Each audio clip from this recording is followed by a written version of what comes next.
মৰমৰ নৱম শ্ৰেণীৰ ছাত্ৰ ছাত্ৰীসকল আজি তোমালোকক মই কৈ দিবলৈ লৈছো question number 6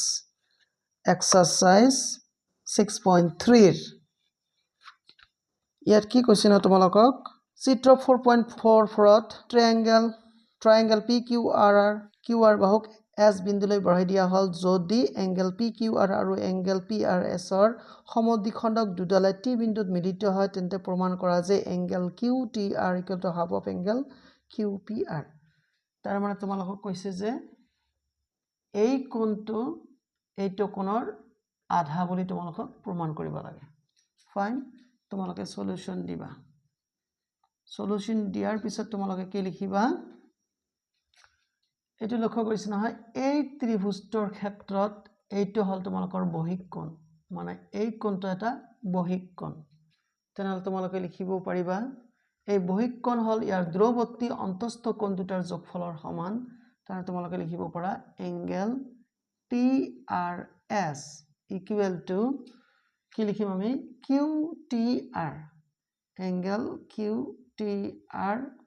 plus angle TQR angle TQR আমি লিখিলো নহয় which implies এই কোণটো যে আছে এই কোণটো কিন্তু এই কোণটোৰ সমান হয় না আচ্ছা এই কোণৰ যদি সমান হয় তাৰ নাকি এই গোটেই কোণটো যে আছে গোটেই কোণটোৰ আধা এইটো কোণ ফাইন তেনেহলে আমি লিখিম half of angle PRS angle PRS equal to QTR তোৰ QTR থাকিল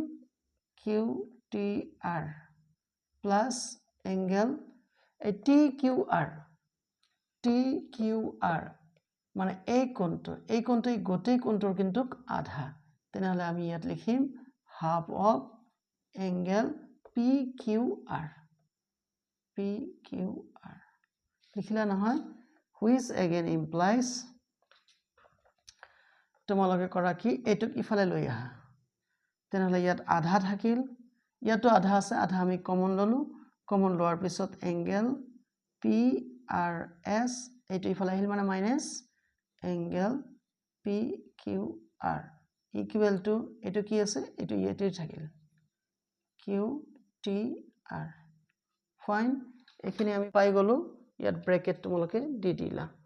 আচ্ছা PRS এই PRS আকৌ কি এইটো কোণ আৰু এই গোটেই কোণটোৰ যোগফলৰ সমান হয়নে তেনেহলে PRS ৰ জাগাত আমি কি লিখিম ইমপ্লিসিট থাক half of angle PRS ৰ জাগাত angle PQR আৰু QPR লিখিম angle PQR plus angle QPR আমি লিখিম তাৰপিছত মাইনাস angle PQR তো আছে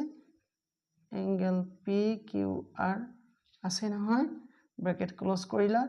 equal to angle QTR fine which again implies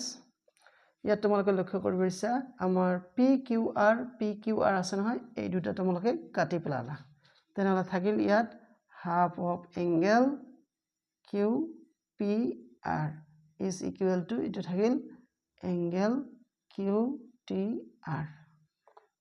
এটা তোমালোকৰ প্ৰমাণিত হল নহয় যদি তোমালোকে উল্টা বুলি ভাবিছা তোমালোকে সিধা কৰি লোৱা implies angle QTR